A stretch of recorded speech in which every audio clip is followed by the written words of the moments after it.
안녕하세요. 이번 영상은요, 11월 2일 아침 뉴스 브리핑 영상입니다. 먼저 미국 증시 흐름부터 보시면요, 다우지수가 0.35% 상승 중에 있고, 나스닥은 0.79% 상승 중에 있습니다. 그 이제 유럽 증시도 양호한 흐름으로 마감을 했는데, 지금 시간이 거의 4시가 다 됐어요. 그래서 FOMC 회의, 지금 발표 나고 나서 연준 의장 발언까지 좀 어느 정도 나오고 있는 중인데, 뭐 계속 좀 선물 지수를 봤었을 때는 오락가락 하고 있습니다. 지금 뭐 1%대에서 위아래로 좀 흔들고 있는데, 아마 장 마감 이후에 또 흐름은 또 봐야 될 것 같아요. 어쨌든 금리는 예상대로 이제 동결이고요. 거기에 따른 뒤에 연준 의장 발언을 봤었을 때는 일단 쉽게 금리를 인하하진 않을 것이다. 그리고 한 번 더 금리 인상에 대한 뭐 여지는 남겨두고 있다라고 발언을 했어요. 근데 글쎄요, 뭐 지금 상승도 나오고 있고 하락도 나오고 있어서 딱히 지금 어떻게 될 거다라고 말씀드리기 좀 어려운데, 일단 그래도 종가상으로는 뭐 마이너스 마감은 하진 않을 것 같습니다. 그리고 오늘 나왔었던 제조업 지표들도 봤었을 때는 예상치에 좀 하회하는, 아직은 좀 금리 인상을 했었을 때는 부담스러운 지표들이 나왔어요. 지표 발표가 결과가 나왔기 때문에 일단 금리 인상에 대한 여지는 좀 남겨두고 있고 하지 않으면서 좀 계속 추이를 보지 않을까, 그렇게 생각을 해봅니다. 자, 일단은 비트코인하고 한번 좀 체크해 볼게요. 지금 비트코인 가격이 4,700만원. 지금 고점, 어제, 잠깐 좀 뚫었다가 내려왔는데, 뭐, 크게 돌파는 안 했어요. 아직, 5,000불 정도까지는 가야지, 어느 정도, 좀 상승세가 커졌다. 앞자리수가 좀 바뀌어야지 의미 있는, 돌파가 나왔다. 이렇게 좀 볼 수 있을 것 같고요. 그리고 다른 나라들 한번 좀 보시면 대부분 유럽 증시 다 상승 마감했고요. 이스라엘도 상승 마감, 사우디도 역시나 상승 중에 있고, 뭐 그렇게 빠지는 국가가 없습니다. 오스트리아랑 스웨덴 정도 소폭 하락, 빅스 지수도 많이 내려갔죠. 긍정적으로 볼 수 있습니다. 자, 원자재까지만 좀 확인해 볼게요. 금 가격도 좀 떨어지고 있고요. 그리고 WTI 원유도 지금 80불대 조금만 더 내려가면은 앞자리수가 좀 바뀔 것 같네요. 그리고 브렌트유도 84불, 85불대가 이제 깨져주는 모습. 천연가스가 어제 좀 상승이 나왔었는데 오늘은 2.4% 좀 안되게 하락 중에 있습니다. 안정적인 흐름을 좀 보여주고 있어요. 원자재도 그렇고, 뭐, 금리 인상에 대한 부분도, 이게 좀 영향을 줄 수 있거든요. 금리 인상이 되면은, 경기 침체에 대한 우려감으로 가격이 빠져요. 이런 원자재들은 좀 빠집니다. 여태까지 올랐던 건 이제 전쟁 이슈가 있어서, 그런 것도 있어요. 근데, 어쨌든, 이 원자재 가격이 낮아지면은 인플레이션에 대한 부담감이 좀 줄어들 수 있기 때문에 지수에는 좀 좋은 흐름 보여줄 수 있습니다. 지금은 수요의 증가가 아니고 공급이 감소되는 경우가 있어서 가격이 올라간 거니까 일단 그렇게 좀 알고 계시면 될 것 같습니다. 자, 뉴스로 넘어가서요. 어제 좀 핫한 테마가 됐었던 게 서울시 김포시를 서울시로 이제 편입한다, 이런 내용이었는데, 이게 과연 될까라는 좀 생각이 좀 들었었는데, 실제로 지금 진행이 되고 있어요. 이번 총선에 좀 강한 정책이 좀 될 수 있을 것 같은데, 관련주들을 봤었을 때 상태가 좀 별로 좋지는 않아요. 그래서 이게 이제 좋은 테마가 되려면 어느 정도 회사에 대한 기업들 재무 상태라든지 이런 것도 좀 어느 정도 봐야 되거든요. 근데 아직까지 괜찮은 기업은 좀 없지 않았나. 그래서 체크해서 좀 보도록 할게요. 코아스가 있는데, 코아스가 2연상 좀 들어갔고요. 뭐 500원대에서 800원대까지 급등을 했습니다. 시총이 지금 200억이에요. 상한가 2번 들어갔는데도 불구하고 시총이 200억. 그리고 누리플랜도 200억, 앱코 같은 경우에는 500억, 그리고 진영 700억, 그리고 코콤 800억, 상보 처럼 이렇게 다 관련주들로 엮인 종목들이 시총이 굉장히 좀 낮기 때문에 매매를 하시기엔 좀 상당히 부담스럽습니다. 길게 끌고 가기도 그렇고, 뭐, 단타를 하시는 건 상관없는데, 저는 좀, 이렇게, 동전주, 그리고 시총이 너무 낮은 종목들은 좀 배제하는 편이거든요. 그래서, 일단 코콤은 시간 내로 상한가를 들어갔어요. 나머지 종목들도 내일, 오늘이죠. 상승이 좀 나올 것 같고, 일단 저는 글쎄요, 조금 더 지켜보고 나서 다른 회사 기업 내용이 좀 괜찮은 회사들이 좀 올라온다 그러면은 그때는 테마성으로 보셔도 되는데, 너무 시총이 좀 낮은 기업들은 또 빠질 때 또 빠르게 빠지기 때문에 그런 부분이 좀 위험할 수 있다라는 점. 그리고 오늘 좀 미전 씨가 좀 상승 마감하면은 대부분 또 종목들이 상승으로 또 올라오기 때문에 요런 테마들은 또 약세를 좀 보일 수 있거든요. 그래서 일단 조심을 하시는 것도 좋지 않을까. 어쨌든 시초가는 좀 뜰 것 같습니다. 코콤을 봤을 때도 그렇고 대부분 이제 상한가 종목들이 이쪽 테마라서 오늘은 한번 강한 슈팅 나올 수 있을 것 같은데, 이제 이후에 시가 자리를 지지하는지 그거 일단 보셔야 될 것 같고요. 자, 두 번째 뉴스, 뉴스가 그렇게 많지는 않아요.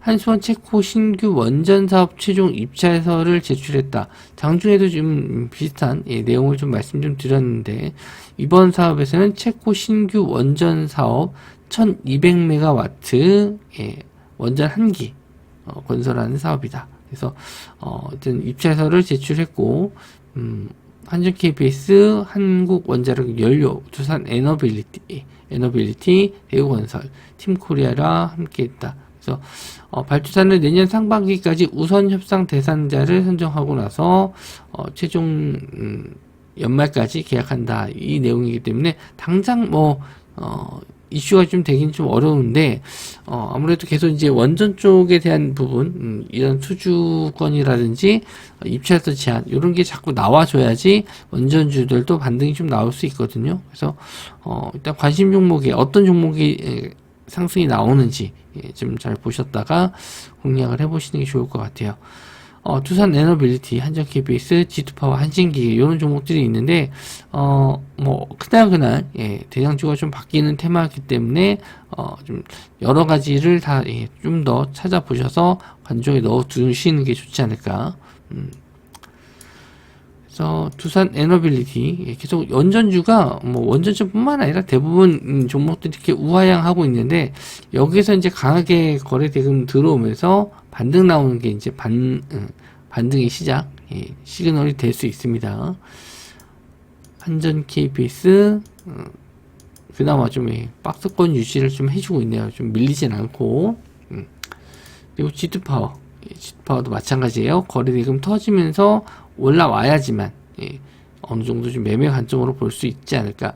10,000원대까지를 올라와야지 그나마 좀 저는 이 종목이 원래 자리다라고 좀 볼 수 있는데, 최근에 원전주뿐만 아니라 좀 아쉬워요. 몇 번 기사 내용이 나오면서 몇 번 시세가 좀 나오긴 했는데 연결적으로 좀 나오는 게 없어서 한번 나오고 나서 쭉 밀리고, 기사 뜨고 한번 올랐다가 쭉 밀리고, 이런 게 좀 반복이에요. 그리고 한신기계도 역시나 예전에 대장주 역할을 했었던 종목입니다.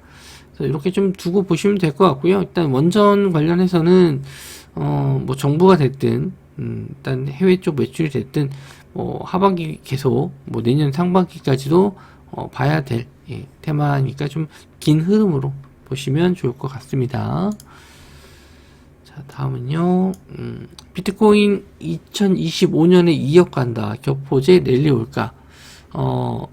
요거는 그냥 기대감이고요. 지금은 이제 비트코인 현물 상장 지수 펀드, 요게 상장이 되는지 봐야 되는데, 12월 출시가 예상돼 있다. 그래서 요게 출시가 되면은 비트코인도 어느 정도 이제 인정을 받는 그런 상품이 좀 될 수 있기 때문에 그런 점이 긍정적으로 지금 받아들여지고 있습니다.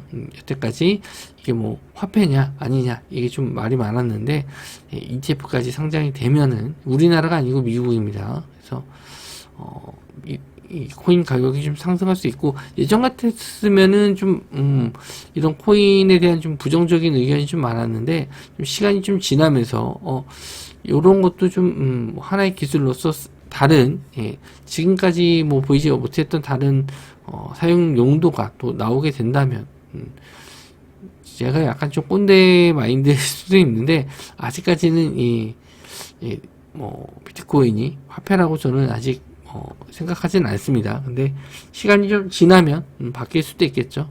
그래서 일단은 저도 관련주는 지금 이 거래소 관련주들밖에 없는데, 뭔가 좀 나중에는 좀 더 직접적인 이 관련주들이 나오지 않을까, 그렇게 좀 보고 있어요. 그래서 우리기술투자, 위지트, 이 두 종목입니다. 다른 종목들은 이제 거래정지 종목들이 좀 많아요. 그래서 우리기술투자, 어제도 좀 상승, 좀 장중에 좀 밀리나 싶었는데 종가상으로 또 끌어올렸네요. 5장에 또 끌어올리면서 마감을 좀 했습니다. 코인 가격 아까 보셨다시피 양호해요. 아직 뭐 밀리지도 않았습니다. 그래서 이런 정보 좀 한번 뚫어줄지 보시면 되는데, 거래 대금이 좀 터져주는 게 좋습니다. 어제에 비해서 지금 어제 150억 정도 터졌는데, 어제 아침 시간대보다 요 시간대보다 거래량 터지면서 올라오면은 요거 뚫고 가는 날이에요. 그래서 거래 이 동시간대라든지 비슷한 흐름에서 거래량이나 거래 대금 터지는 거 좀 보고 들어가시면 좋을 것 같고요. 자, 위지트는 동전주, 이건 기술적 반등, 한번 눌림목 자리에서 반등할지, 뭐 여기서 크게 노리시기보다는 뭐 한 2~3% 정도 짧게만 좀 노리시는 게 좋지 않을까, 그렇게 좀 봅니다. 자, 그리고요, 연준의 FOMC 11월 FOMC 기준금리 동결 뭐 예상했던 바고요. 추가 인상 가능성도 유지하고 있다. 요거를 이제 없다라고 하면은 갑자기 시장이 과열될 수 있으니까 어느 정도 좀 브레이크를 좀 잡아줄 수 있는 장치를 마련한 게 아닌가, 그렇게 생각이 좀 듭니다. 일단 금리는 유지하기로 했고요. 여기서 좀 봐야 될 내용이, 성명문에 문구가 변화가 없었다. 그러니까 저번에 FOMC에서는 뭐 금리를 인상할 수 있다. 아직 더 남았다.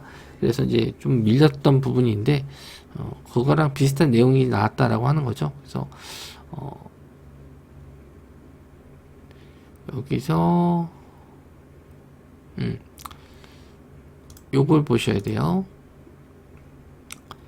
자, 연준의 성명문에서 올바른 통화 정책 기조를 평가하기 위해서 위원회는 계속해서 전쟁과 경제 전망과 새로운 정보 어쩌고저쩌고 리스크가 발생할 경우 통화 정책 스탠스를 적절히 조정할 준비가 되어 있다. 그래서 추가 인상 가능성은 그대로 있다. 요거 얘기하려고 지금 앞에 거 계속 얘기한 건데, 어쨌든 요 내용 때문에 좀 지수가 좀 밀렸던 것 같습니다. 그래서 금리 인상 수혜주 쪽도 한번 좀 보셔도 될 것 같고, 지수가 좀 좋아서 일단 긍정적으로 해석을 하는 것 같은데, 일단 저도 장 끝나고 나서 나오는 뉴스, 그리고 애플 실적 발표 나오거든요. 애플의 실적 발표까지 보고 아침에 미선물 체크해서 말씀 좀 드리도록 하겠습니다. 관련주는 제주은행, 푸른저축은행이에요. 그래서 어제도 뭐 흐름은 좀 괜찮아요. 상하가 들어간 이후에 계속 이제 저점을 올려가는 패턴은 괜찮은데, 이제 아침에 거래 대금 터지면서 이 저항대를 뚫어줄지, 그걸 보시면 될 것 같고요. 만약에 좀 밀리면은 좀 빠져나오시는 전략, 시가 부분에서 들어갔는데 한동안 좀 시세가 안 나온다, 그러면 좀 빠져나오시는 전략도 가능할 것 같습니다. 그리고 이제 푸른저축은행은 이제 이중주 보실 수 있는데, 거래 대금도 좀 적고요. 차트도 별로 그렇게 썩 좋아 보이지가 않습니다. 오히려 제주은행이 이렇게 아래 꼬리를 싹 달면서 깔끔하게 올라오고 있기 때문에 흐름은 더 좋지 않을까, 그렇게 좀 보고 있어요. 일단 결과 발표는 예상치대로 나왔고요.